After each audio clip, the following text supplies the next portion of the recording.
Well, Chris, thanks again for coming on the program. It's great talking to you, sir. Well, thank you for having me back. It looks like Washington, D.C. may soon have a federally licensed firearms dealer once again able to handle firearms transfers, but they're going to have to operate out of D.C. police headquarters. I mean, what is going on in D.C., Chris?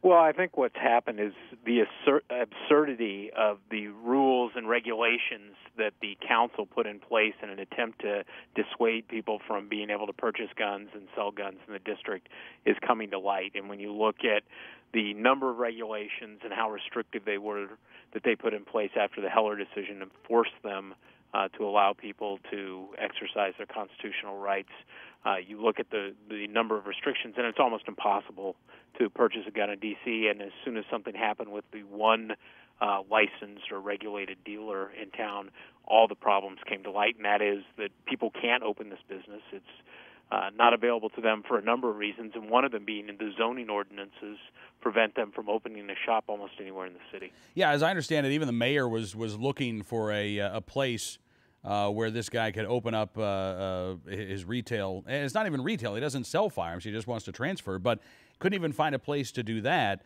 So for anybody who would be interested in actually opening up a gun store where people could go and buy a firearm, I mean, it sounds like D.C.'s made it impossible. I think they have. If you look back at the comments that were made by the council members after Heller, they made it clear that they intended to keep a de facto ban in the city, and now, of course, you have the potential of congressional oversight coming in, or the potential of another lawsuit coming through that would make things even worse in the district for the district as far as its own autonomy and making its own decisions. But they've invited that by the comments they've made, the decisions they've made, and the laws and the regulations they've put in place. And meanwhile, not a single legally owned firearm has been used in a crime in D.C. that we're aware of. Yeah, that number remains true and has been true for, I think, 30-some years. So it's one of those situations where we're focusing all this time, energy, effort, and resources on a issue that isn't, I think,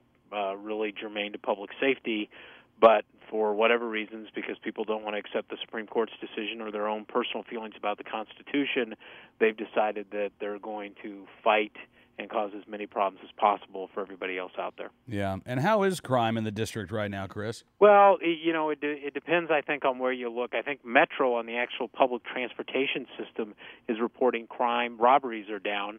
Unfortunately, I think robberies are up in many parts of the district. Homicides overall are down slightly right now. Property crime is through the roof. Sexual assaults, I believe, are up right now.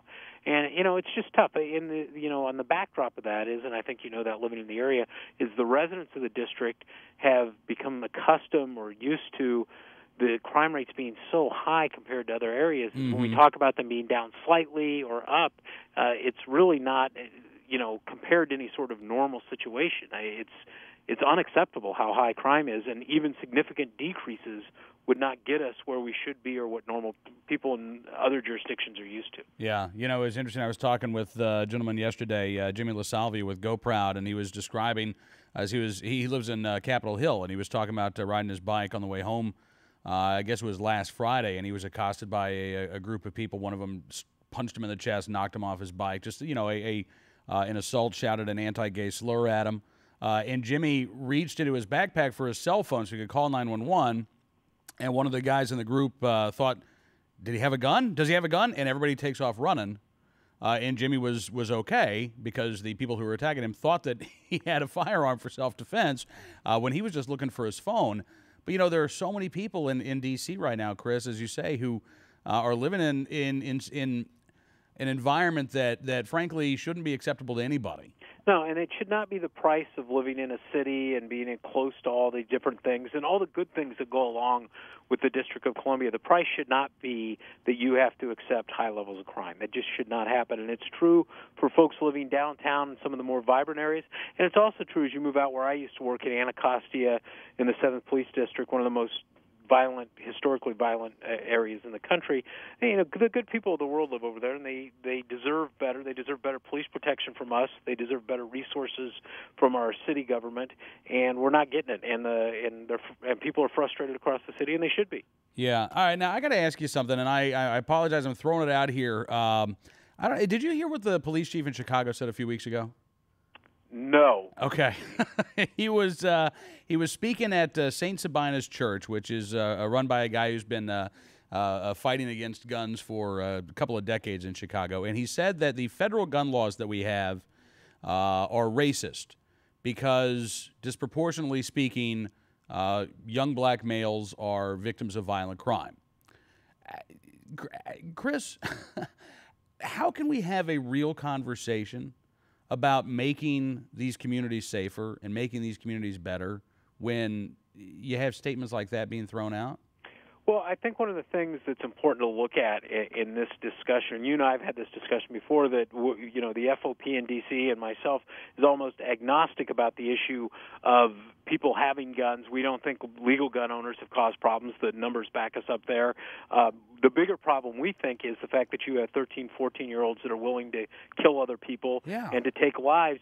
And when Heller came out and a decision was made by the Supreme Court that, look, this is a constitutional right, that was part of the end of the discussion, or should have been. And if it was another constitutional right we were talking about, the same people that demagogue on this issue and say things like what you're talking about would go to the mat to defend that constitutional right. But because they personally disagree with that right, they feel it's okay to go out and say things like you just told me about, do other things, try and avoid the law. That's not how it works. It doesn't matter what individuals feel about constitutional rights. That's not how our society and our government works. I may not like the exclusionary rule under the Fourth Amendment. I may not like it as a citizen or as a police. I have to follow the rules that have been set down by the Supreme Court, the local courts, and by whatever legislature I'm operating under, in this case, the District of Columbia. My personal opinion about whether or not that constitutional right is correct, or the areas that spring from that right, that's not what we do. We follow the law. We do what we're supposed to do.